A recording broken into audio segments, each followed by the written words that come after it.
Greetings, Patrick here. Have Cheetah will view a questions with, and yes, we are here on a Sunday. We are doing a double header and back to back at that as well. In about 15 minutes or so, we'll be meeting Jeff Kirkendall as we kick off both Gross Fest week and also our second semi-annual Mark Polonia Film Fest. Uh, and I've been wanting to talk to Jeff since forever. When Steven from My House of Horrors invited me onto his show, and we interviewed Jeff. And ever since then, I've always wanted to interview him, but I never really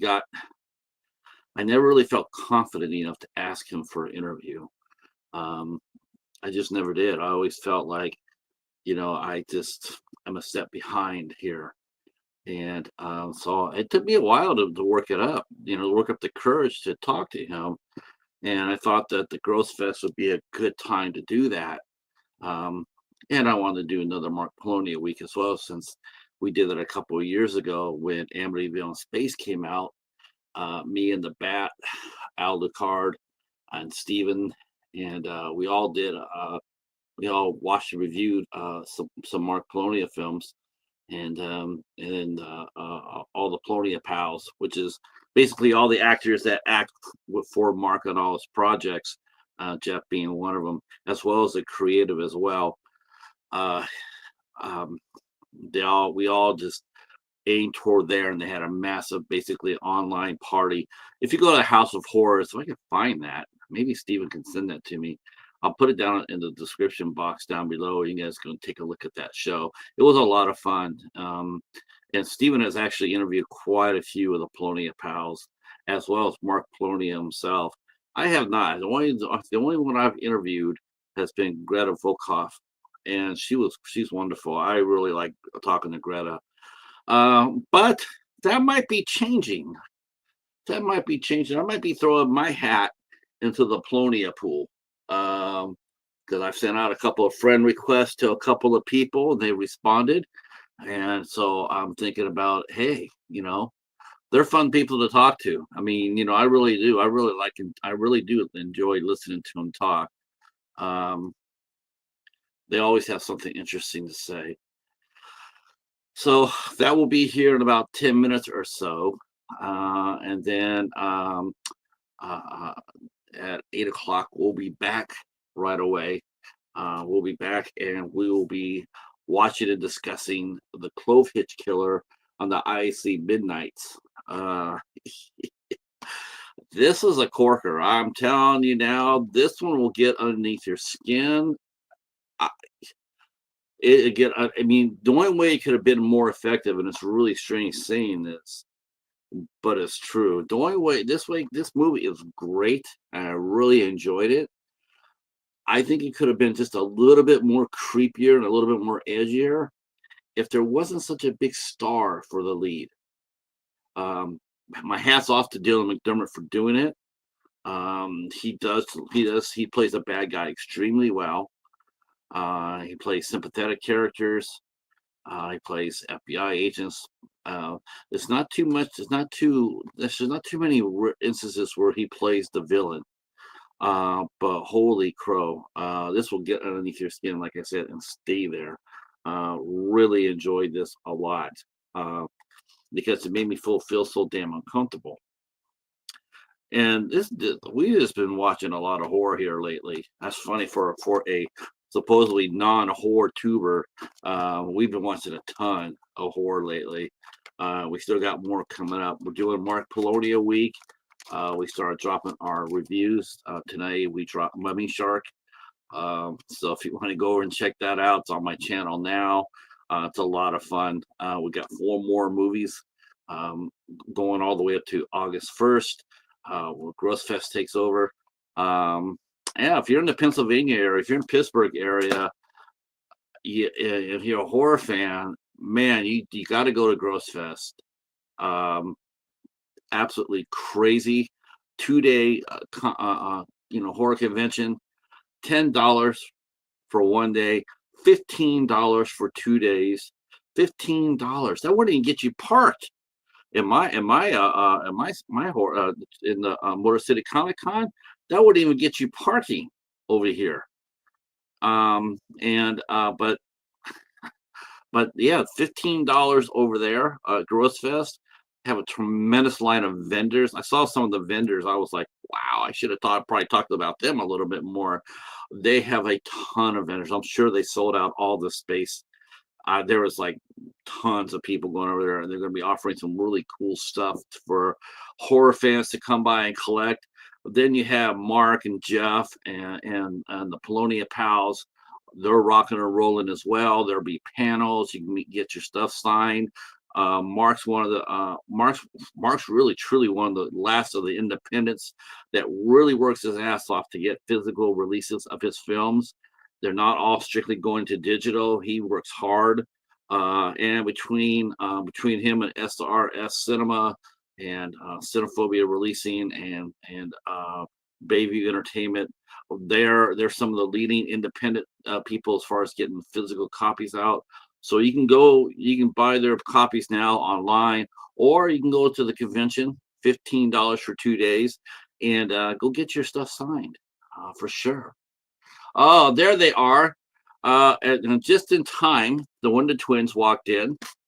Awesome, awesome. So we're going to have the Wonder Twins come back on August 17th. So I'm going to invite them here right now to come on out and hang out. Yeah, I will definitely. Hey, Corey. But yeah, tell me when you guys come back. That if you guys want to do August 17th, we're doing another Midnight Society, and yes, we're going back to A24ville, and we're going to be talking about Cut Bank. This is a fantastic film. I love this movie. Probably my second favorite A24 film. Probably behind Remember. This is probably my second favorite. This movie is a corker, man. I this is when I was just buying blind, right? I didn't know anything about it. Nobody else did either. I didn't know anything about A24. The only thing I knew that I could get it for $1.50. That's the only thing I knew about it. It was like $1.50 and it had John Malkovich in it and Teresa Palmer. And I remember Teresa Palmer right here from I Am Number 4. So but yes, we're going to take a look at Cut Bank on August 17th. I'll be joined by the Nat, of course. The Nat and the Cat will be hosting it. Oh, it is awesome. You will love this movie so much. Fantastic film. And the Nat, the Cat, the horror miser Monty G, because he is Mr. A24. We also have Ben from Cadaver Club. He will not be able to make it for the Clove Hits Killer show tonight, but he's going to bounce back and hang out with us next month for the Cut Bank show. So there will be Cadaver Club soon, and hopefully maybe even a special guest along with Cadaver Club, and he knows exactly who I'm talking about. And of course, hey Steve, hi Lucas Boy, hi Oki. And of course, on the 31st, Mary Wilson will be hosting our show. She'll be hosting the IFC Midnight Show, and we'll be watching deep diving the movie Z, starring the lovely Keegan Connor Tracy. I love that girl. She's awesome. Now, if you don't remember Keegan Connor Tracy, she played the Blue Fairy in Once Upon a Time. That should get you right there. She also played in Final Destination 2. I think her character's name, I can't remember her character's name was. I want to say it's Julie, but I'm sure I'm wrong about that. She was the one that got the PVC pipe through the head. If you don't know the actors in Final Destination, you just tell them about the deaths, and someone will instantly know who the actor is you're talking about, right? So who was the one that had their head chopped off in the elevator? Oh yeah, that's who that was. I don't know her name, but I do know she got decapitated by the elevator. Oh yeah, okay, that's it. Thank God for Final Destination, right? Though I have to be honest with you, other than Tony Todd, I didn't know a single name in the Bloodlines. I didn't know a single name that was in that movie. But from what I've been, obviously what I've been hearing is you don't need to, because they were all really good.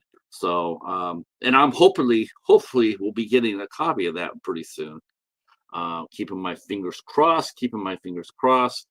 Um, Again, Jeff will be here shortly, and yeah, I'm glad you guys are here for this. I really am. He's a really nice guy, and yeah. What else is happening? Oh, I got a calendar for a change. My calendar was actually pretty damn empty. It still is empty. Um, I did have to do something this week because I did permanently lose, though no fault of mine. I did end up being one of the ones, many thousands, tens of thousands of people who lost their Instagram accounts. I'm one of them. So I signed up for TikTok. So I'm over on TikTok. I never thought I'd be saying that, but I am over there because I have to promote the show, right? And not only to promote the show, but actually meet my first guest from TikTok. So they're going to come over and hang out with us in August. That'll be interesting. They're also here on YouTube, but that's more like an archive channel. And they also have a page on Facebook, which I'll be putting down in the description box. We'll be talking with Mike and Sheldon. They're a couple of Canadian podcasters who run the Graveyard Horror Podcast. And I've listened to a couple of their back episodes. Really, really cool. Hey, H-O, how are you? All right. It's been a good day, H-O. How about you? Glad you're here. Glad you're here. Feel free to share us out. Feel free to share us out. And I got my plug here ready to go in case Jeff needs anything. Yeah, so let me tell you again about the tonight, because I forgot to mention the special guest host. No, we did not have Ben tonight. Ben is off with his family, but we had arranged a special guest host, and I'd like to say I asked him to come on board out of the pureness of my heart, because my heart is pure, but I just sort of wanted him to get over here to come over to the dark side because we have cookies. And that's going to be Ken, our good friend Ken Sledge from Sledgehammer Horror. So he's making the trip all the way from Southern Michigan, all the way up to Southern Michigan, to hang out with us tonight to discuss the Clove Hitch Killer. I told him, I says, this is just our way of getting out of the mainstream horror. I love Jason, but Christ, if I hear anything more about what's going on with them, we just want to get some independent horror coming back in here. And that's what we're going to do, starting right this split second, because Jeff Kirkendall is here. So let's go get him.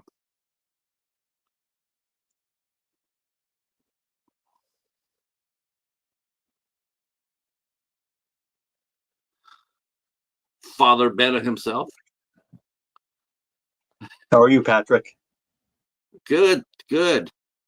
So I have something for you. You might be surprised. I've waited probably about 3.5 years to say this, but I owe you an apology, sir. Okay. When you and I and Stephen from the House of Horrors, we did our interview with you, and we're still relatively sort of newish. He was, and I think I came across, watching my past shows. I'd look to see what I can improve on, and I really put you on the defensive, and I could read the body language, and I felt really horrible about that. And I told Stephen that. I said, man, I messed up here, because we were talking about budgeting the movies. And I was asking some pretty, I admit it was pretty, because, I didn't think anything of it. I was thinking, I'm just curious. I just want to know. But I just saw how you reacted to that, and I realized that I had overstepped your boundaries. And I just really want to apologize. I could apologize to you on Facebook or on Instagram or what have you, but I don't think that would have been appropriate. I think a face-to-face, man-to-man, and me saying I'm so sorry for that incident is really what makes it right for me. I shouldn't have been nearly as aggressive and pressing you. when I could see, obviously, you were like a little bit like, I really don't feel comfortable with the questioning. So I do apologize for that. And I can promise you tonight will be nothing but fun. Fun. No, I appreciate that, and it's okay. You were just being an investigative reporter and trying to find out more about the movies, and I appreciate it. So, thank you. We have people in the chat already. They're are here. Let's see. We got our good friend Steven over in Arizona saying he's nice to meet you, and it is. It is really. I hope you guys all hang out and chill right here because Jeff is a man of many talents, very many talents. Runs your own film company, screenwriter, actor, producer, director. There isn't anything I don't think that you haven't done in this business. Oh, I appreciate the kind words. Is my audio okay? I should check that first, and everything sound good? Yep, you sound Okay. perfect. Okay, great. Last interview I did, we had some kind of an echo, and I want to make sure that didn't happen this time. Oh yeah, we were still learning. We were still learning our chops back then. Yeah, I remember that. It was driving us nuts. It was someone had one of us had that monitor, or one of our monitors up. We didn't turn it off till late. That's a really good memory. Well, I got a new webcam anyways, which is the one I'm using now, and the picture is much sharper. But I wondered if it was some kind of audio setting, so that's why I wanted to check with you. No, you're coming through perfect. Okay, great. Okay. Let's see what else the chat is saying here before we get into our interview here. Everybody's saying hopefully it's a good day. It definitely is. And yes, we're going to be hanging out with Ken tonight after this show. We're doing back-to-back shows. Okay. You ever seen a show? You ever seen a movie called The Clove Hitch Killer? No, I don't think so. I don't. The title does not sound familiar to me. Is it an indie movie or a Yeah, Hollywood movie? indie movie. Okay. Though it does have a Hollywood star, but it is an independent film. But let's talk. Let's get into it. Let's. First of all, I gotta sit there and say that like we're doing our second. I'm doing it. This is this is my thing, but I'm doing the second semi-annual Mark Polonia Film Week, and I picked out 5 movies, and a lot of people, you're used to this. A lot of people, they hear the name Mark Polonia, and it's sort of a divisive name, right? You got your Polonia pals on one side. You got a lot of people that they're, let's face it, they're sort of snooty when it comes down to that. Like I like them. And to what I really like is I love being surprised. And 2 of the movies that I picked out this week, they're all blind. I had no clue what they were, or I had never seen them before. And I did the first one today. I did Mummy Shark. That that was a lot of fun. What the one that really caught me by surprise was Once Upon a Time in Amityville. Man, that was a good movie. Yes, I was so shocked. Not to say that like I haven't seen, because Return to Splatter Farm is my all-time favorite Polonia movie, and that's really your movie, because you directed that one, and I think you co-wrote it, right? Yeah, that was a script that I wrote. I had an idea for a sequel, and I brought it to Mark, and I discussed some ideas, but I didn't tell him I was writing a script, and then I sent him the script, and he fortunately was on the same page as I was. But you guys are pretty much on the same page anyway, because you work so seamlessly together. It's almost to the point now where it's like when you hear the word Mark Polonia, you immediately put Jeff Kirkendall right there, because that some way or somehow Mark's 2 heads are better than one. That you guys are going to come up there and just crush it. Has it gotten easier with each movie? Are you to the point now where you pretty much know all the shots or all the details that Mark wants to put in his movies, and vice versa, or is it still a work in progress? Well, I think it's always a work in progress, but I have worked with him for a long time now. And as time went on and we did more movies, I got to see a lot of the techniques and the way he has things really down to a science with many aspects of the movies, including locations and actors and so forth. Uh, so I don't know exactly what we're going to do each time, but I understand the process of how he makes movies much better than I did when I first started with them. It was a new experience working with someone new when I first started, but it's a lot of fun every time, and I do have a good idea of kind of the way we're going to do things. So. Now, do you guys storyboard together? I mean, because I think you live in New York and he lives in Pennsylvania. So is it like you guys meet like once a week, or do you guys do it like this? Like, hey, I got an idea, and then you guys just bounce it off each other while you guys are doing it like a Zoom call, or do you see each other like once a month in person to brainstorm? No, it's really not like that. Mark writes the majority of his own scripts, unless he has an outside writer, and he'll usually tell me about a project coming up, and then send me a completed script if it's one of his movies, which the majority of them have been written by him or people like John Oak Dalton. He writes them sometimes. So I get the script, and then I have a part to play. And it's kind of the same way with the scripts I've written in the movies that we've co-produced. I've completed the script myself, and I'll send him the script, and then we agree, when we're going to produce it, that type of thing.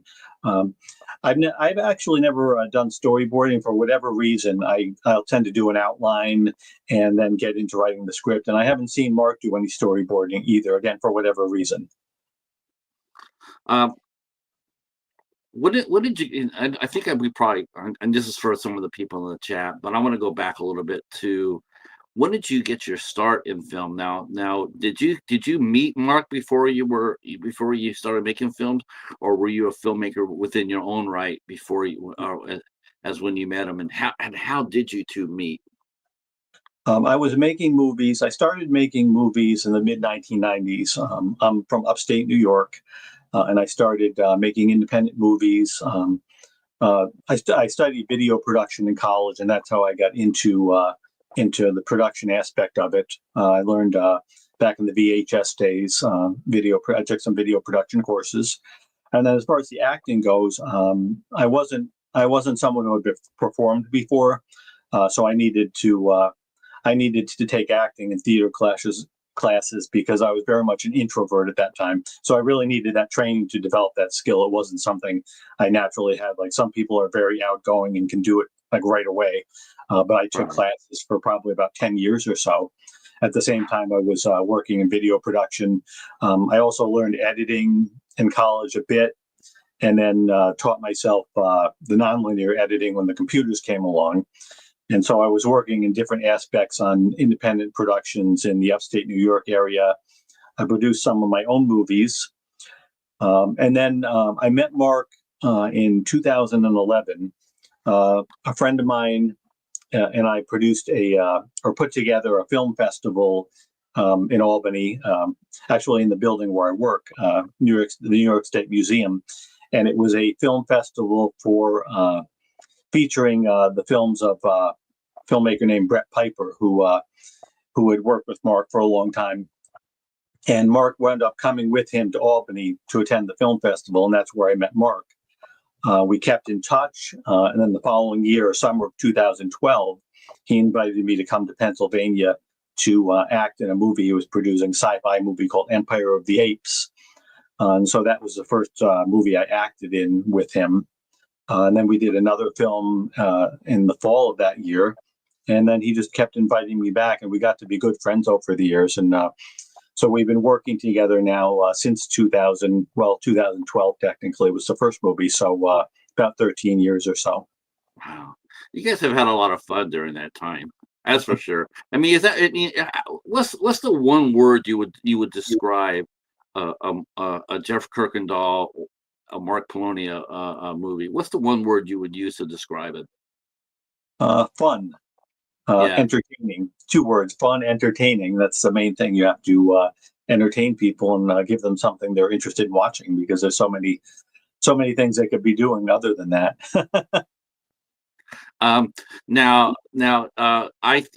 We always talk about a company called the Asylum, which I'm sure you've heard of, and we're Mhm. always talking about how they always come up with their mockbusters, and they'll rush them out. Here comes Jurassic Park. Well, we don't have enough money we can't afford a dinosaur, so we'll just call it, Jurassic Vitamins or something, because we can't afford a real dinosaur.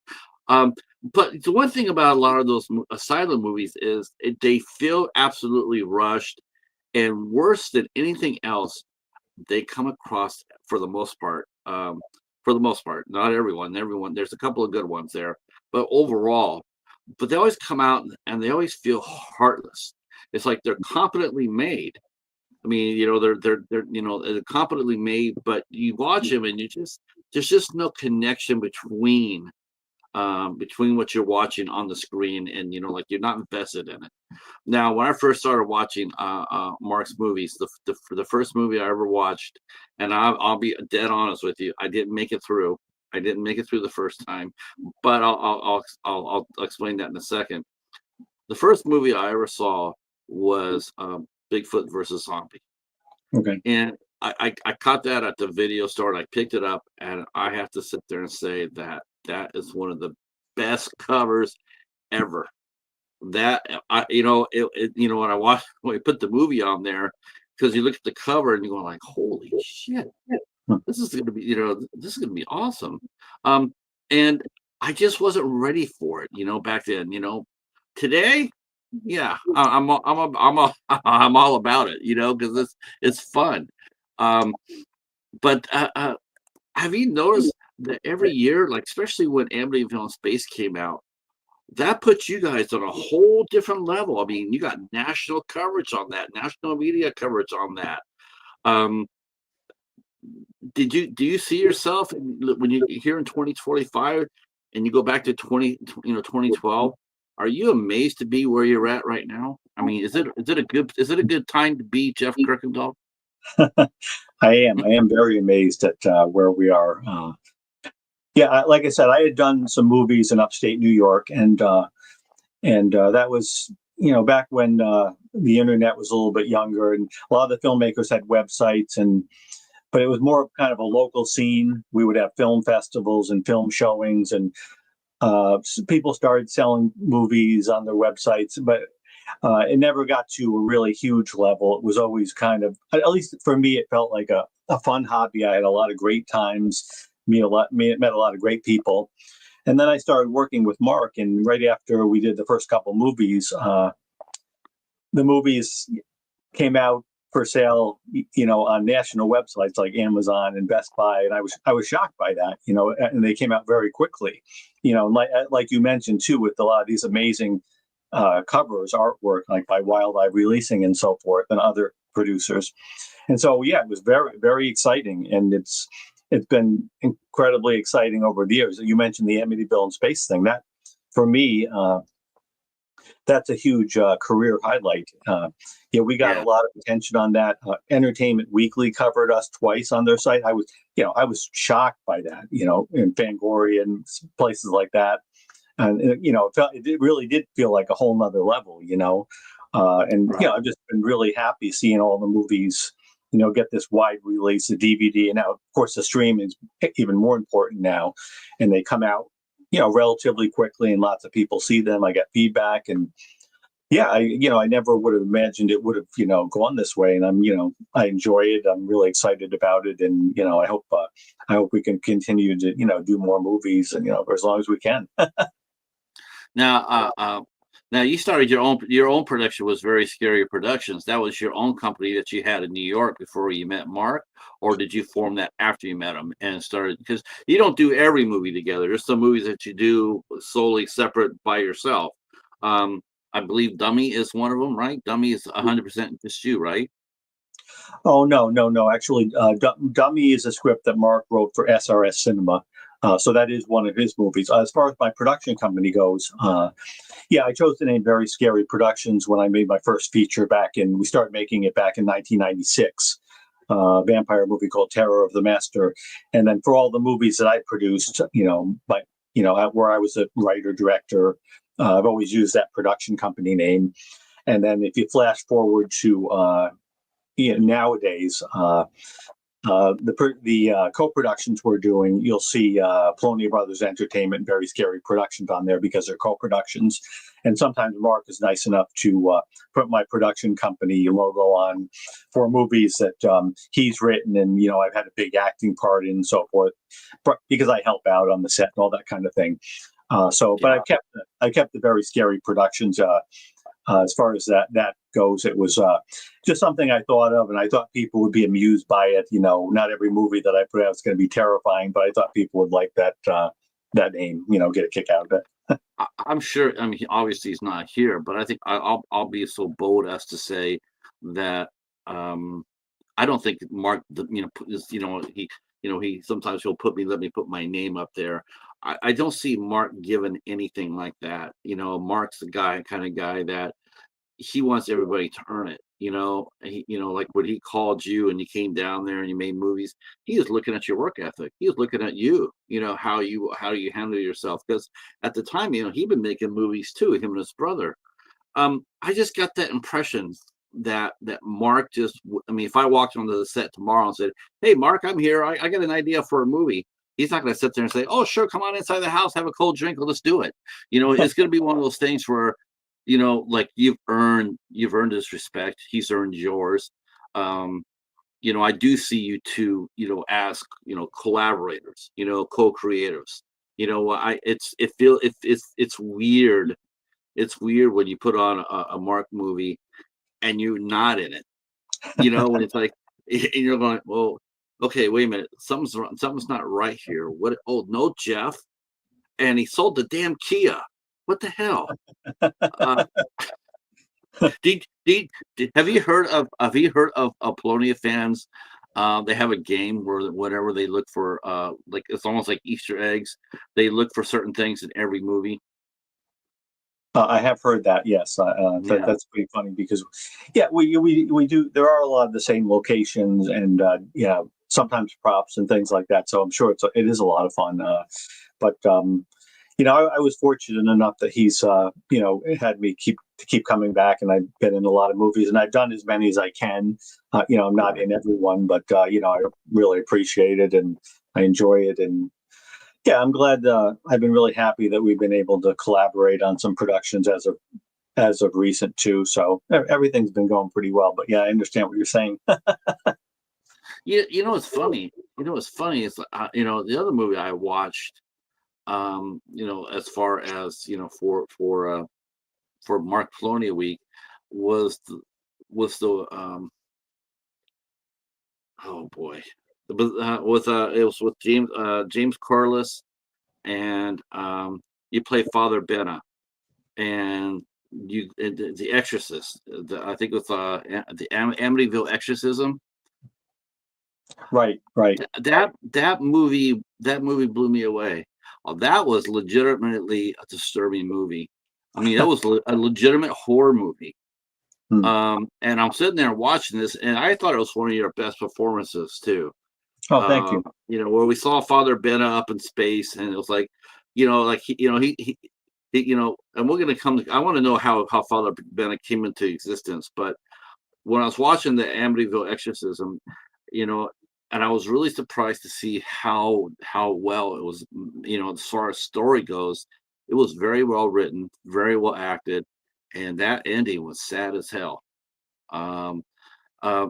Now, do you write all the Father Benna parts or all the Father Benna scripts? Is that all you because of the character?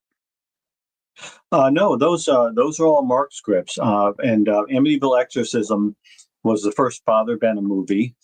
And I'm that's another thing. I'm really surprised that I never would have imagined playing a priest in so many movies or even that role. So that was really interesting to do something like that.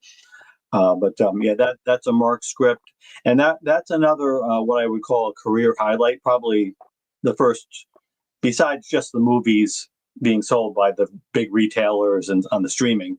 That movie was a big career highlight because that one was distributed nationwide by Redbox, and that was the first another, just like later came Amityville in Space, but that was another big moment when I saw, that it was out in Redbox, and the local Redbox and so forth, and yeah, so that was very exciting. I was really happy with the distribution on that one, and I think everybody did a really good job. And funny thing about that one is the three leads in that movie are all upstate New York people. Myself, James Carolus, and Marie DiLorenzo, and the three of us had worked together since way back in. For James, back on my first movie in the 1990s, Terror of the Master, and then Marie starting in 2002 on a comedy film I did. So the three of us had worked together for a long time, way back. And those are the three people who were the leads in Amityville Exorcism. James Carolus, he has one of my most highlights of any of your films. And the movie, the movie's Sharkenstein. Man, did we have fun with that? That was a fun movie. We're still wondering about how your scientists got sneakers on, and but it was James Carolus with a sideways hat like this. Every time he was coming on the screen, he had his hat sideways, and we just would just howl. It was so much fun. It's just, okay, next scene, is he going to have the hat on the right side or the left side? And we're just sitting there watching this movie, and it was such a fun movie. But Amityville Exorcism and like Once Upon a Time in Amityville, I'm telling you, those two movies were just like, I was really happy for you. I really was happy for you, because I said, this is some, the only thing I probably would have said, I would have said, maybe take out some of the effects because they didn't need it, they didn't need, but your performance as Father Bennett, and it was heavy, man. It was like I said, it was probably the most, maybe besides Splatter Farm, but it was probably the most serious film that I've seen you have done, either as an actor or as a Mark Polonia film. Do you like doing heavy drama, Jeff? I mean, when you watch that movie now, would you watch, because Father Bennett's in Amityville Space, right? So people will be expecting, comedy and laughs and all that, but for the movie like Amity Exorcism, and I know people are sitting over there because there's so many damn Amityville movies, and we all roll our eyes at every single one that comes out. I get it, but it was funny. It's like, I'm telling you, these two movies, just ignore the term. Just ignore that there's Amityville in the title. Just watch the movies for what they are. You'll be, the horror fan, you'll be pleasantly surprised. As a weird Western fan, such as I am, I was pleasantly surprised. But do you like doing drama? I mean, or do you like doing drama, or do you like doing the horror, the comedy horror, the indie horror, or were you, when you go back and watch your films, which I'm sure you do, are you surprised by some of the performances that you give, as far as like, man, I thought we were doing a comedy, but just look at this, look at me, look at me, look at me act, because I'm telling you, I was like, this is badass, and this is, yeah. Father Bennett was he was bringing the corn. He was he was, or coal, I guess they say. Yeah, you were acting your ass off that movie. And James and Marie also did a nice job. But I guess that's the question is, do you like doing dramas as well as the horror possession sort of thing? I like any script that comes my way. That's my philosophy. I say yes to pretty much everything. There isn't anything that I've really not enjoyed. There are differences, and like I said, as far as the Father Bennett characters, number one, I wouldn't have imagined playing a priest to begin with, and now 3 movies as Father Bennett. That's the character I played the most. But I do like. I do enjoy some of the crazier characters, like Klaus from Sharkenstein was pretty interesting. Yeah, he was fun. Mark sent me that script, and I read it, and then I think in one of the emails we mentioned I mentioned the accent. It just kind of all of a sudden came in there, and I realized, wait a minute, I can't say these lines normally in this movie. It's got to be, he's got to have this German accent. Right. so Right. so I had to learn, how that went, and I used a lot of videos on the internet, and to learn how to do this German accent, and it wound up being this really over the top, campy type character. And so when I watch it now, it's pretty funny, and a lot of people enjoyed it, I guess. Yeah. Oh yeah. Sharkenstein is I think ever since Amityville in Space has hit, Jeff, I think the entire library of Mark's movies, they have slowly been found, and and I know there's some people who, are still, they still look at it as sort of like an asylum type of level, which I think is a real shame, because I think, when you go back and you watch some of these movies, like I would match up Return to Splatter Farm with anything I've seen within the last 2 or 3 years, as far as independent horror goes. I would throw that up there quite Well, easily. I mean, it's a good slasher film. that was a See, production, actually. That was so let's definitely hear. a production. Our friend Steve says, IMDb says that Jeff has acted in over 90 movies. Very impressive. One question I've been saving this ever since Amityville in Space is, tell me that you got a prop gun. We got a what? Tell me you got a prop gun from Amityville in Space. I know I do not have one of those cool guns. What? Oh, we gotta fix this. Father Bennett didn't use the gun in the movie. I don't think.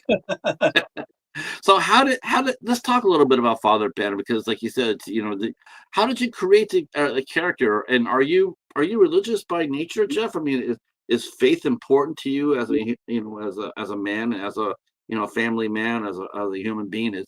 Did you base Father Ben off any priest that you may have known of growing up or going to church? No, not at all. I'm raised Catholic, but I'm not an overly religious person. I It was just another. It was another character and in a story, and I read the script, and put the character in based on what happened in the movie. Yeah, it all came out of the script. I didn't base him on anybody. But I always try to think about with these characters. How they would act, how they would speak, and when I practice dialogue, I think the character comes out of a lot of it for me comes out of going over the dialogue over and over again. I instinctively start to say it a certain way with each character, and I trust my instincts on that. And by the time I get to set, I'm pretty much saying it whatever character it is a certain way. Like, for example, if it's maybe a redneck character, I'll instinctively put in a certain accent and start saying it that way, saying the lines right from the get-go, and usually go with that. So Now, have you shown your local priest? Have you showed him how Father Benna, and ask him, says, am I doing, do you ask him, am I doing this right? Because I get that you would never do anything to the character to make him, like, I think you play him with utmost respect. I mean, even though it isn't a comedy film like Amityville in Space, but like Amityville Exorcism, you played him straight. hmm. You Right. played him. Yeah. I mean, you did just as well as Jason Miller did. That's how I felt. I felt, this is very Jason Miller.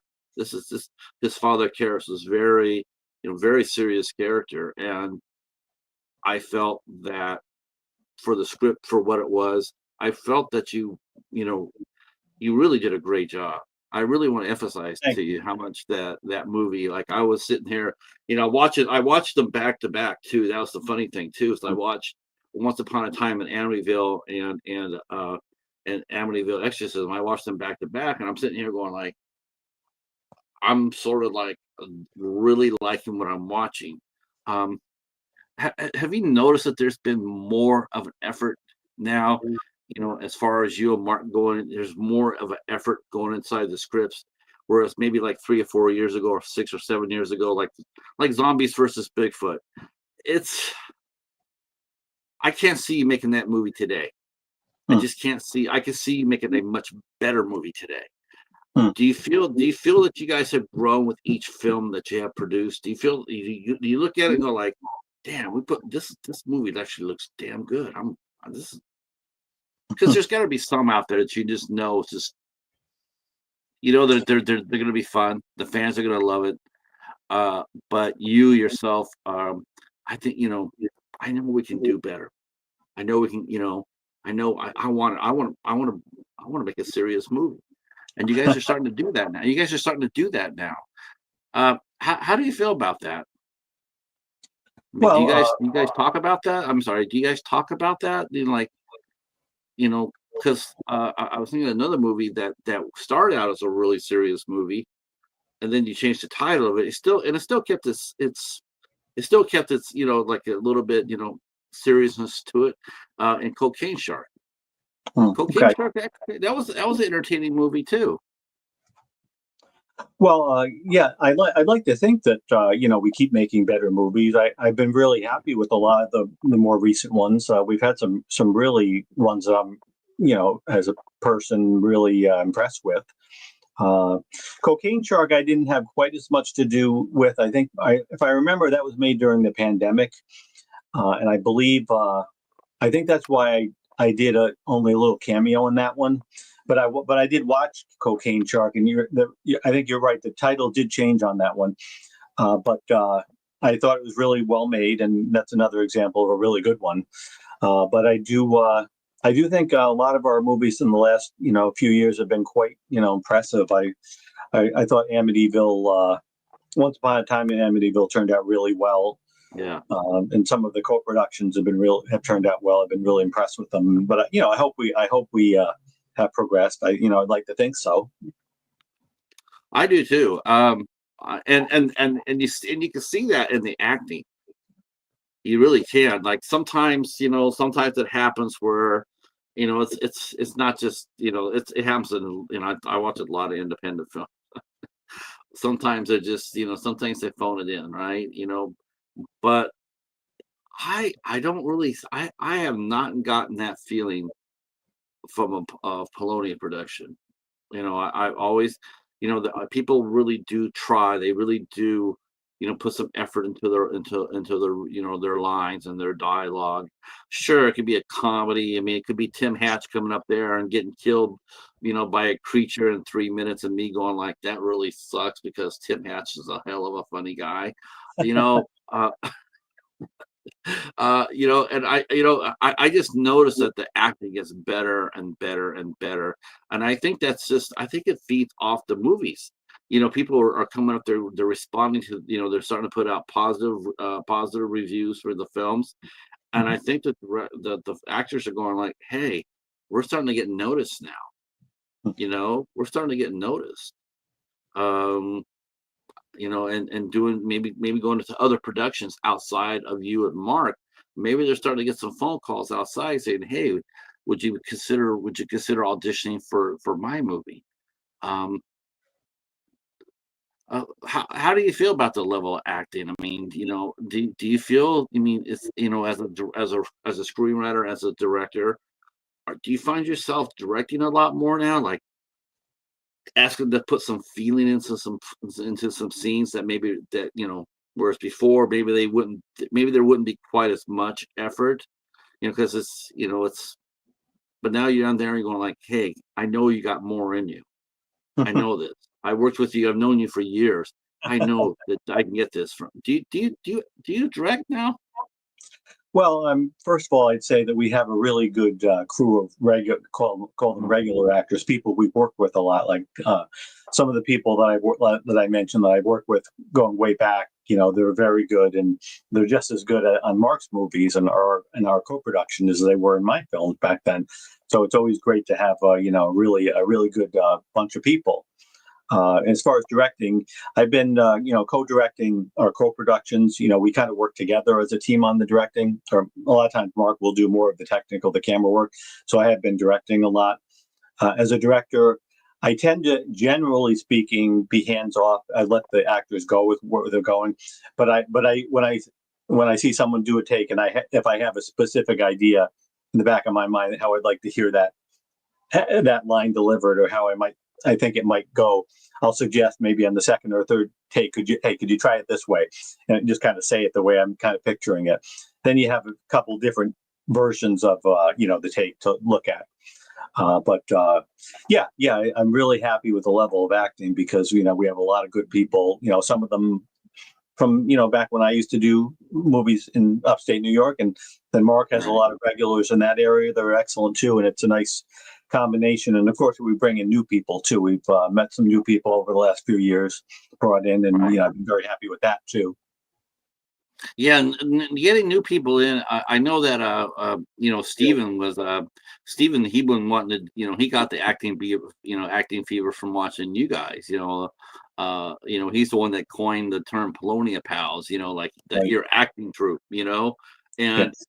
and I personally, there's a lot of independent productions that do the same thing, and I understand why they do it. I mean, you want people there that you can depend on, because dependability, that's the number one thing for independent movie, isn't it? To make sure that everybody shows up. It's not the money, it's not the craft table, it's not the Kia. Okay, maybe it is the Kia, but it's not. But but you want them all to show up. At roll. When you guys roll on your day's shoot, you want everybody there. So it feels really good knowing that you have a troupe of actors, of professionals that you could depend on. Whereas a lot of companies, they can't do that. Right. Do you think that is a major strength for both Mark and yourself? Yes, dependability is a big thing, and that's why a lot of the people that work with us keep coming back, because both Mark and myself, we're very structured in making movies, and people that will be there when they're supposed to be, where they're supposed to be, and are good actors. Those people we want to keep working with, and we want them to keep coming back. So that is really a big thing. Yeah. Now here's the question. We're going to go back to a question from the first time you and I talked, because the landscape has changed so damn much. What's it like from 2020 or 2019, as far as getting a budget for a film? Was it easy? Is it easier now for you to get budgeting for your films, because your films are getting more noticed, by the general public? Like when Entertainment Weekly starts covering it, or if Fangoria mentions you guys, are you finding it a little bit more easier to get funding for your films, or is it still a dogfight, like a few years ago? What has changed for the positive and for the negative? Well, I think I'm not always privy to all the expenses on some of the movies, especially not the ones that I'm just strictly acting in. But it seems to me that the producers and or the distribution companies that are putting up money for the movies seem to be pretty generous, and over the last several years, probably because of what you mentioned. We always seem to have enough of a budget for the movie, even though they're still very micro budgets. And then some distributors, for example, SRS Cinema is a good example. They have these crowdfunding things they do, where they raise a certain amount of money for expenses, and some of it goes, I think, into the film, and some goes to distribution costs. So there seems to be enough of a budget for the movies, although still micro budget. There never seems to be a problem, especially in more recent productions. So I'm happy with that. Ron is a really cool dude. Ron Bonk, we got to give a shout out to Ron Bonk, right? We got to shout him out. Right. Super nice guy, open and honest. I mean, if you called Ron up today and you asked to look at the books tomorrow to see how the movies are doing, he'd be there with pastries and coffee waiting for you. And that's a rare thing. It seems like I only know like 4 or 5 distributors that I can name it on one hand, that would do something like that. I've heard stories about how some distributors are very hard to work with, and but other ones are really easy to work with. And yeah, I love SRS. They do come up with some good movies. Um, it, really, one thing too. Speaking of money, I just wanted to know: did the Kia get a day rate? It's like if he used it in a movie, did he get a day rate out of that? Well, that's Mark's car, so I don't know the answer to that question. I know it was in a lot of movies up until recently. He has a new car now that will be Yeah. in a lot of movies, and actually, my last car was in a lot of the movies. I had a black car, a black Mazda 3 that's in Amityville Exorcism, and you see it actually in some of the other movies, although it didn't get the notoriety. That's one of my favorite things. It's like, do you ever notice that? What the Kias in every movie, and I start looking, and I'm like, oh, I'll be damned if that isn't the case.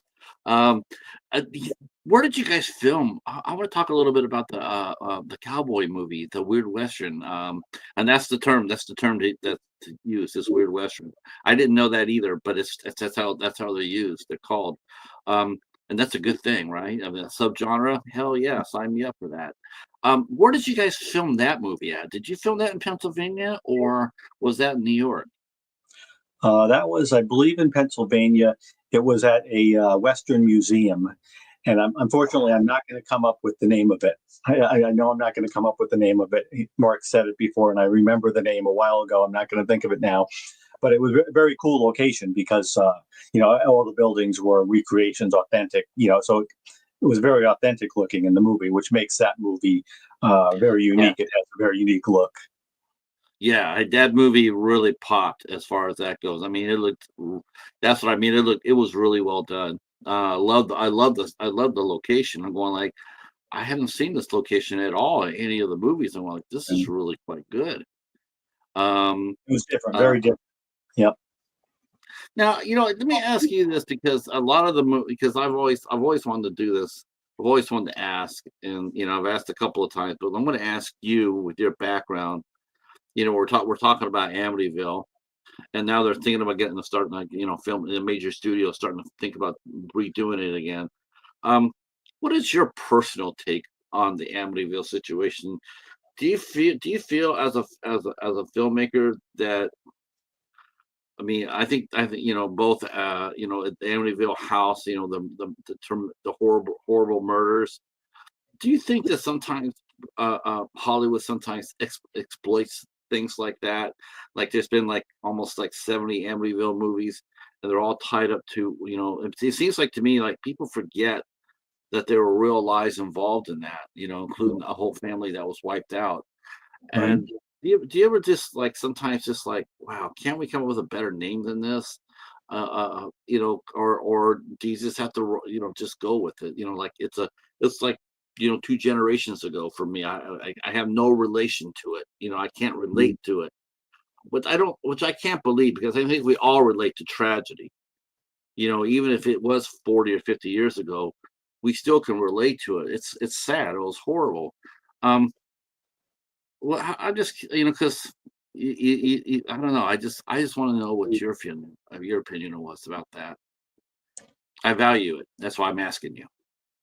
Well, yeah, it is certainly a human tragedy. That's a real life story that happened, and something that sounds sensational like that is something that Hollywood would be interested in.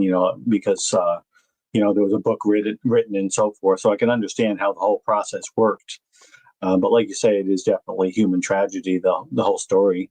I probably wasn't that familiar with it before I started doing the first movie. I think I would maybe seen the original the first Hollywood movie before, and I thought that was pretty intense. But Yeah, yeah, definitely human tragedy, and something that was had the story had sensationalistic elements. So of course was seized upon. But I don't know what to say about it. It's something that's it's going the way it's going. So yeah. Isn't it something else? It's an interesting question. Is like it is. yeah, you see it all the time, and people say sometimes people say, "Oh, it's another Amityville movie," and they roll their eyes at it because, they're thinking about the movie, but they're not connecting with the incident that happened behind it. It's like there's a reason why there's 60 movies being made with the same title. It isn't because everybody loves the name Amityville. It's because of what happened there. It's Right. just a weird. It's just like it's just a weird dynamic. And but I had a feeling you have a really good answer for me, and I thank you for it. Um, I had a feeling that's how you felt about it. Um, all right. What three movies? What three movies have where tell me about three movies where you've had a problem or an issue in filming, and you used your experience to get out of it to fix the problem. What three movies have stumped you, and you worked to make it to fix the problem? Oh, that's a tough question. Yeah, I'm having trouble thinking of a particular film. I know we've had various issues on set for different movies. There wasn't one. I don't think there was one movie where there was a really huge insurmountable problem that I can think of. So I probably can't come up with specific titles, but we've had for example, we did the stalking. We had we were out late one night and halfway through a scene at 1 o'clock in the morning, it started raining and the whole cast was hanging out in front of this building we were shooting at. And I remember Mark and I were down in the back of the building in this little basement area, huddled and with the equipment and very miserable about the whole situation and wanting to go home. But we stuck it out and decided to stay, and it finally stopped raining and we got the scene done. So there have been things with weather, not too much with equipment, but yeah, and I don't know about anything like insurmountable. I know on the stalking also we had a whole day of filming in this barn, and it was probably the most people we've had at once, probably like 20 All right. people there.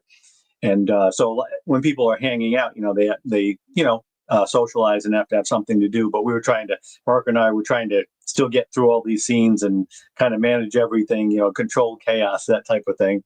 But I guess these are more, the kind of problems you would expect on sets. But we always try to, in the end, get the footage we need before we go home. Um, you've gotten a lot of fresh faces lately too. I know, like I mentioned earlier, Steven wanted to become an actor. I think that you and Mark both made such a good impression on him that him and I would talk off camera quite a bit, and he really wanted to act. He really wanted to do that, and you and I both know how much he really wanted to act because he jumped on the bus for hours and hours just to go.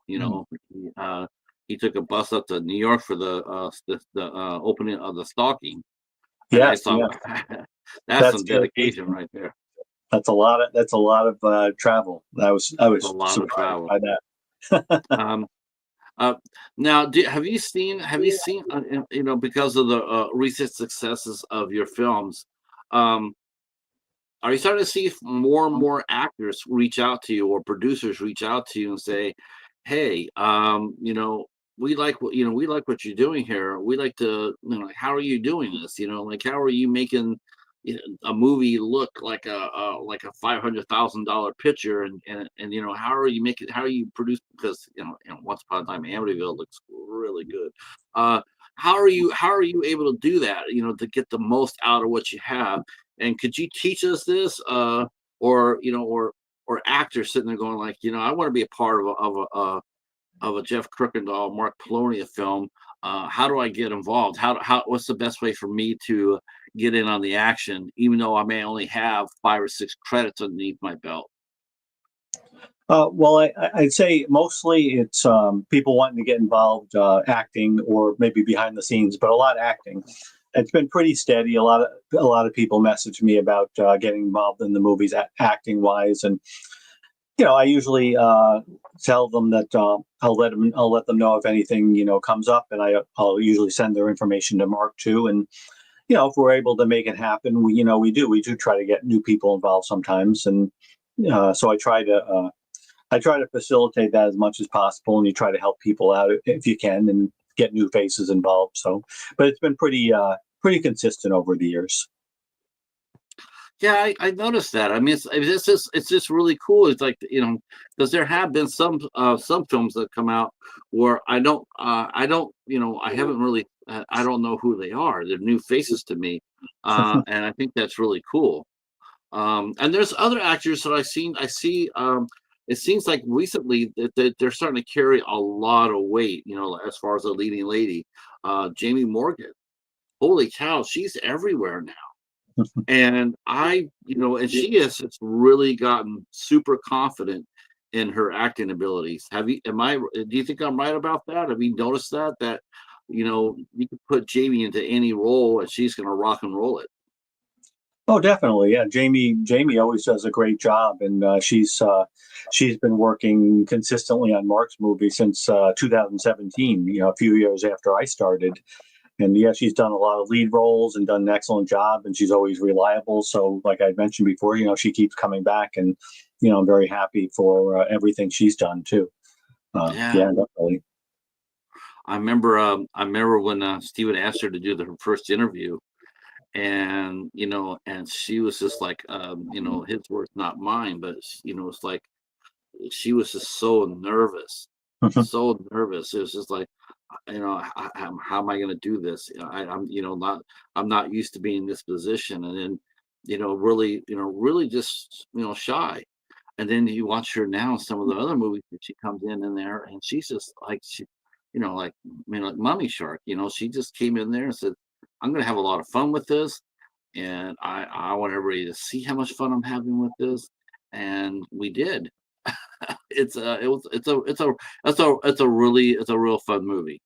Mhm. Um, so as far as the stalking goes, that had a lot of fresh faces. Another production had a lot of fresh faces, and a lot of the regular actors. I noticed that their roles just weren't as as prominent as they once were. And I don't think it's by any deviousness. I just think it's just like it's confidence. Like, okay, we got before using the same 10 core people. Now you can draw upon a pool of maybe 30 actors. That's got to make your life a hell of a lot easier in some respects when it comes down to writing scripts, creating story ideas. Because I do you and Mark write your stories based on your actors and their abilities? Oh well, I'll answer based on what you said about the stalking because you mentioned that when I wrote that I wrote that as a teen horror movie, so we needed teenagers in that movie. That's the big thing. That's why you see a lot of the new faces of that movie because I refused to play a teenager in that movie. I said I'm not doing it. I Oh, drug you can all get of away that. with it. I don't think I could get away with it anymore. So yeah, Oh, you put yourself down. You could easily pass for 17. Are you kidding if I me? put my hat sideways, I could maybe. Yeah. Where's the shark at? No, but we needed. I knew that I needed teenagers in that movie, so we went about casting teenagers, and they were all from the Pennsylvania area. So we met some people from the college, and we got like other people from other areas, like Steven. And that's why you see a lot of new faces in that movie, Yeah. and some of the people, come back for other movies too. Which, yeah, like you said, it's good to have more people to choose from too. Now, now you mentioned dummy is because I saw one of the things. This is one thing. This is one thing I'll tell you right now. Like, this is a major strength for you, and this is one of the things I can tell you right now without him being here. But I can tell you this right now. I think there's three things that Mark really appreciate you for. One, your screenwriting. Two, you can direct. The third one, and this is probably the most important one, you promote yourself. You promote the movies. I see you all the time promoting different projects at their various stages. I do you, I think you're almost like the voice of Polonia Film and very scary productions. You're the voice. I mean, if there's a new movie coming out, we're gonna hear it from you, and not from necessarily from Mark. He's sort of photo shy when it comes down to that, isn't he? He's always so busy making movies that he doesn't have time to do promotion. I think I I uh, I enjoy I enjoy doing the promotion and letting people know when the movies come out. It's just a fun thing for me. I'm pretty internet savvy, and I enjoy the social media. I try not to get go overboard being on social media, but I mainly do use it for promoting the movies. And I've Sure. also found that it's really good for networking and, as you mentioned, meeting new actors and so forth. So I do really like getting the word out there. So I try to help. I feel like I'm helping the helping out the distributors too, because it's a lot on them to do the promotion, and if I can provide another voice to try to get the movies out there, it's always a good thing. Let's see. Let me go back to the chat real quick. Everybody's people have been popping since we've been talking. See, we're talking about the temperatures. Yeah, it's. I've been using this so much this week. It's hot in Topeka. Hmm. Let's see. 110 in Arizona. Uh, yeah. Do you how do you decide when to film a movie?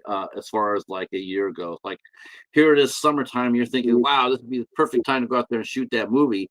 But that isn't necessarily so in Pennsylvania, right? Because it gets so damn hot.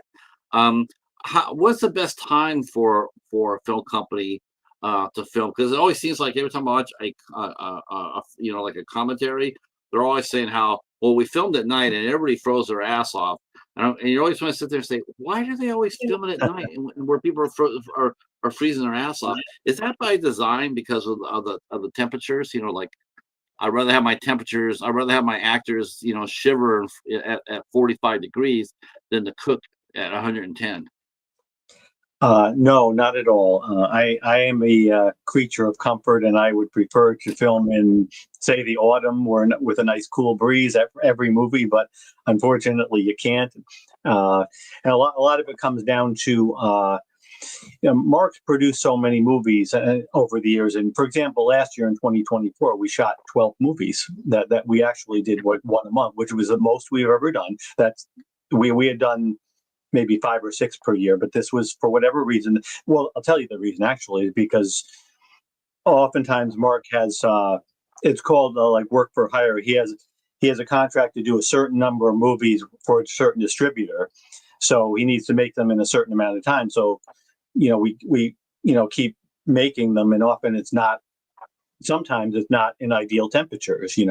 I mean, obviously you don't want to do a summer beach comedy in December, but No. generally speaking, you have to, to get the movies done, you have to go with whatever weather conditions there are, and sometimes it's not ideal. But we try to keep make everybody as comfortable as possible. But there are times when, you may be out in the cold wearing not as much as you'd like to be wearing, or vice versa. So it does happen a lot. And I guess especially with the indie filmmaking, we don't have a huge studio with people in their trailers and so forth either. So Uh, I'm with you. I'm a creature of comfort too. Though I have been out there this summer in 100-degree heat trying to work on my yard. Let's see, I already know Frog. He'll hibernate. Let's see, 10% humidity makes it easier to tolerate. Yeah, that would help. Let's see. Oh, okay. The Wonder Twins have to go to another stream. Hey, Jerry, how are you? Glad you're here. See, Steve says, I wish I knew then as a teenager what I know now. Hell yeah, I wish I did too. I might have made my foray into the motion picture industry. Everybody's saying hello to everybody. Thank you all for coming. I appreciate it so much. Um, so as far as location shooting goes, I was actually thinking about that. Back to the western. Um, has that been the most interesting shooting that you've done as far as location goes? Because most of the time, a lot of the times, Mark does a lot of filming within his house, mhm. um, and whatnot. But location shooting is really it was sort of new. Um, how did you like shooting in location? Because you don't really get to do that often. Was it a lot of fun? Was it a good experience for everybody concerned? Well, yeah, Once Upon a Time in Amityville, as I mentioned, was shot at a museum, a Western type museum, and so it was definitely a different location. It was really an interesting, as you say, location shoot. I remember that one. It was different, uh, and most of the movies are made in Pennsylvania. Sometimes we do a little filming upstate New York. Mark will come up here once in a while, but beyond that, we have gone in more recent years, within the last couple of years, we've gone and done some location shooting, kind of called them like almost like vacations. We went to Ocean City, Maryland for one movie, which has not come out yet. We went to, even more recently, we went to Cape Cod for another movie, which has not come out yet. So those were both very interesting, fun, like vacation type location shoots. Now, Cape Cod, I mean, you don't have to tell me details, but I have a feeling Cape Cod's going to involve a shark. Let's see now. No, no shark in this movie. No. Do you like doing the shark movies? The shark movie. I mean, are they? I mean, what are your three favorite types of film that you guys make? I mean, as far as that go, like the shark or the supernatural or the possession or like or what or the mad scientist. What are your three favorite type of scripts that when you see it you go like hell to the yes, I'm ready to go. I got my hat, it's ready to go sideways. You know, Yeah, I don't know. we're gonna hear from James Carolus about this. He's gonna sit there and say, "Quit taking my damn hat." But you know what I'm saying. What type three movies get you excited as an actor when you see it like, oh hell yeah, I'm ready to rock and roll on this. Yeah, I don't know that I have any specific favorites, but number one, I would never have imagined having done so many shark movies that I've done, because in real life I'm not a water person, anyways, at all. But no, I never would have imagined doing so many shark movies. I do enjoy them; they're always interesting, a lot of fun. Uh, as far as the certain characters go, I do get cast. It seems like as a lot of mad scientist types or unlikable scientists or bad guys. And I enjoy the bad guy parts are always a lot of fun. And I have enjoyed doing the few slasher films I've done, specifically because in my teen years I was a big, really huge slasher movie fan. So when I worked with Mark on the first slasher film I had done with Mark was Camp Blood First Slaughter. It was originally called Camp Blood 3. I was really excited about that. I actually asked to come down and help out, and I wound up getting a role. That was the second movie I did with Mark, and I was excited about that because it was a slasher movie. And prior to that, I had only done like a slasher short film before so that was interesting. And then I was excited again when we got to do my script for Return to Splatter Farm. That was a real exciting project because it was a true slasher movie, and it was written that way too. It's really interesting when I saw that movie, and I saw you as the bad guy, when you came out. Spoiler alert. But when you came out as the bad guy, I was really surprised. I was just like, because I was telling Steven, I was sitting there going like, he's such a nice guy.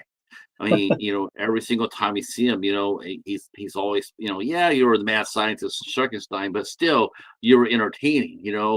It's like yeah, he's a bad guy, but you're not really expecting, to see anything. It's sort of like Sidney Whiplash, like, or it's like, yeah, he's a bad guy, but is he really? But in Return to Spider Farm, yeah, you were. Do you like it because it goes against type? Because people always see your persona as being a very genuinely, very, very decent human being, very nice guy. Um, I mean, it's a nice thing to be known for, but as a creative, does it grate against you sometimes when you hear that like over and over and over, like, Jeff, you're the nicest guy on the planet, and you just want to sit there and say, let me have that axe and I'll show you how nice I can really I can really be. I mean, does that happen to you creatively sometimes where you just want to sit there and say, listen, I'm more than just that. I can do more than this. My range is better than this. Does that ever happen to you, or are you just like, and you go to Mark and sit there and say, listen, you got me as a doctor. Screw that. I want to be the killer. Well, like I said, I say yes to every script because I appreciate being in movies, and I do enjoy the bad guy parts. You know, like for example, the Jeremy part in Return to Splatter Farm, and that, by the way, was kind of a lucky thing because when I pitched Mark the script, or when we talked about doing a sequel, he said if I was going to do a sequel, I would have you play Jeremy, and that's simply because I happen to look like I could pass for what Jeremy would look like after all these years. Just happens to be the case. So that was a nice thing. But I do enjoy the parts like that because that's a real he's a real demented evil character, and it's way outside. Mhm. You get to do things on screen that that are different than a lot different than your normal persona. Well, like I look at you, you played you always play a really nice guy, and then for Tim always plays the comic relief. When I see Tim Hatch, I'm always expecting to laugh because he's just a great comic actor. He really is. He's really underrated as that. And it's like, sometimes you see him in a movie and you sit there and you just wait for him to break out with something, do something silly, something fun, delivery or what have you. When he works with Ken Van Zant, you just got a feeling those two guys riff all the time off each other, you know. And so when you see him, you're always expecting him to have a fun role. But when he comes in there and he doesn't, when he has a serious role, maybe or not the nicest guy on the planet role, it really is different. It's like, oh yeah, he could do this. Um, because as a movie fan, we're used to seeing you in certain, uh, not that I say I see you as only as Father Benna, but I do when I do think of you, I do think the first thing I think of is Return to the Splatter Farm. I do because you were so good in that. But then I do think of Father Ben, and I think I'm thinking this has real potential if they don't put him back in space. But this could be if they could keep him on the ground in some serious supernatural horror type of deal, this character could really take off. If they played him straight. Right. Do you agree with that? I mean, would you like to? I mean, if they came up to you and say, "Hey, we're going to put Father Benna back in space," now that you know what you know, would you sit there and say, "Well, can we get another one? Can we go back into? Can we get another priest to do it?" Because I sort of like to protect Father Benna for the more serious movies where he'll come in on, where Hmm. he'll make a difference, like in Amityville Exorcism. Yeah, I see what you mean, and he was always a pretty serious character. So yeah, I would lean towards a more serious dramatic story. Another horror type story. So I do understand what you're saying.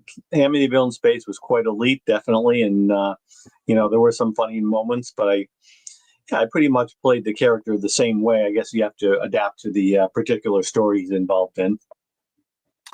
We talk about sequels, and again, I'm going to go with this again because most of the time you see independent films, and sometimes they position themselves for a sequel, and you admire them for doing it, even though in your heart of hearts there's not going to be. The chances are there probably won't be a sequel involved. But what I really like to see sequel to, though, because Ken did such a great job. Holy shit, he was awesome. That's my favorite performance that he's done. Um, but I really would like to see another shot at Once Upon a Time in Amityville. I hope I see a sequel to that. Be an interesting idea, definitely. And yeah, that movie was really solid, and I could see his lawman character being in another movie, definitely. How does Lawman turn priest? Didn't see that coming at all. It was a good twist. Yeah, very good A twist at great the end. twist. Hey John, how are you? How are you? Hobbs Horror is in the house. Your thoughts on Halloween themed motion picture films such as The Stalking, which I thought was a brilliant film. Yeah, I mean Halloween. Holiday films are they the funnest to shoot? I mean, when you because the idea is already out there. Like, let's do a Halloween movie. Let's because there's already Halloween. Um, are those movies easier to make and get off the ground, or are they more difficult because there's maybe higher expectations? Like, I'm going to do a Halloween horror film. and as soon as you put it out, you're gonna get everybody's gonna come over and compare it to anything else that's already out, Halloween related. Or do you like to just stay, avoid the holidays altogether? I don't have a real strong opinion on it either way. Halloween, the Stalking, which was a follow up to Halloween Night, Mark's movie, may have been a little easier to write because there was a pre-existing movie and I could play off that than writing something totally original. But no, I don't have a real preference either way. Although, if it's a seasonal movie, that it presents a challenge of trying to film in that season as much as you can. And if you're filming out of season, you have to do things to make it look like that season, which is what we did for the Stalking. Some of the scenes in the Stalking. Well, I don't know if you know this, but there is one town that celebrates Halloween 24/7, 365. Wow. Dayton, Ohio. I mean, that is like Halloween Town, USA, or so I've heard. Yeah. Let's talk a little bit about Gross Fest. We got to talk about Tim and Tom's Gross Fest. So tell us how you got involved with Gross Fest, and tell who's going to be there this coming weekend. It sounds to be absolutely amazing. Is this your first convention that you've ever done as a guest? No, it's not my first convention, but it's been a long time since I did one. I think the last one I did was something closer to my area, Hudson Valley, New York, if I'm not mistaken, back maybe around 2010 or so, where I was invited to be a guest as an independent filmmaker. So it's been a while. But as far as how we got involved in it, Mark, myself, and Tim were at another film festival, something that Mark goes to every year. And I went to Pennsylvania just to go along with them for the day. We weren't filming a movie, if I remember. It was just a fun kind of outing. We went to this, some kind of a classic horror monster fest, something like that. And while we were there, Mark ran into Tim Gross. And that's how the whole thing came about. He invited Mark and myself and Tim to be a guest at this festival. So, but I'm definitely looking forward to it. It'll be a new experience, and there'll be a lot of cool indie film people. Some of them I've worked with, some I haven't. So it ought to be a lot of fun. You're the guest of honor, right? I mean, the Polonia, Mark, and the Polonia pals. You guys are guest of honor. I mean, you're the big stars. We're going to come out and see you. It's going to be a lot of fun. Are you going to take a lot of pictures of this, right? You're going to take some pictures and post it on your Facebook? Oh yeah, I hope to take a lot of pictures with people and have a lot of fun. It'll be definitely a fun weekend. I'm really looking forward to it. Yeah. Me too. I won't be able to get there, but I'll be living vicariously through the Polonia pals, as we all will, knowing full well that you're going to be having so much fun at Gross Fest. Tim and Tom, tremendous people. Hell of a lineup too. Yeah. Hell of a lineup. Introduce yourself to up-and-comer screen queen. Morgan Malam's going to be there as well, and you got to go out there and meet her. She's a tremendous talent. Yes. I think Joseph Jupiter Flux is also going to be there as well, and she's also another up-and-comer. Very, very strong performer. And I was just thinking, boy, there's so many cool things about it. A lot of cool vendors. You guys are you going to be doing? Are they going to be having you do panels? Or are you going to be showing any of your movies at the festival? Well, I know that I don't know specifically if we'll be doing a panel, but I know they're showing Return to Splatter Farm, so I would imagine we'll be taking some questions and so forth. So I'm looking forward to that too. Live screenings are always cool. Any chance of Sharkenstein so we can see James in a sideways hat? He's gonna ding us later on and sit there and say, I'm gonna charge you $1 every time you use my gimmick. Send me a cease and desist. It was funny. Yeah, the hat thing was funny. So what is after Gross Fest? What is next for you? We are currently in the middle of a production. It's another co-production Mark and I are doing. So one of my scripts, it is a comedy film. We've shot about Good. 30% of it right now. It is based on it's an homage to the B movie comedies from the 70s, 80s, and 90s. Nice. We're hoping to finish it in August. Yeah, that's my big production. Mark's doing another movie as well. But that's what I'm looking at right now and hoping to get that Man, done. Yeah. So we need some comedies. Mhm. You know, we do. We need some comedies. Comedies are hard to get. They're hard to get out there. So I appreciate the effort you're putting out there to get a comedy out there. Does anybody have any questions for our guests? If you have a question you'd like to ask Jeff, feel free to drop a question down below. Oh, do you have a dog by chance? No, I don't. But if you did, would if someone offered you a black Labrador, would you take one? I don't think I could take a dog, but my aunt and uncle have had dogs that we have been very close members of the family. So I do like dogs a lot. I'm spreading the love for black Labradors. So you know, they're like the official dog of 8 Questions With. I don't know if Steve knew that or not, but yeah, I'm probably gonna have to ask him to make Lucas. He has a dog named Lucas. We'll probably have to make him the official dog of 8 Questions With. All right. I tell you what, we have hit our mark. I want to thank Jeff so much for coming in here. I had a blast. I wish I had done this so much earlier, but I'm glad I did it. I'm glad you came out and hung out with us. Jeff will be at Gross Fest August 1st and 2nd. If you're in the Pittsburgh area and you hear my voice or watch this video, it's only $15 for a 2-day ticket. Absolutely phenomenal pricing. Whereas all the conventions seem to be jacking the prices up out of people's pockets, Tim and Tom are doing the opposite. They're bringing top talent, top celebrity guests to the convention for $15. You just can't go wrong with that. It's absolutely unheard of now for a convention to be this family affordable. There will be panels. There's going to be vendors. There's going to be Jeff Kirkendall. Maybe he'll sign a crucifix if you bring one. Or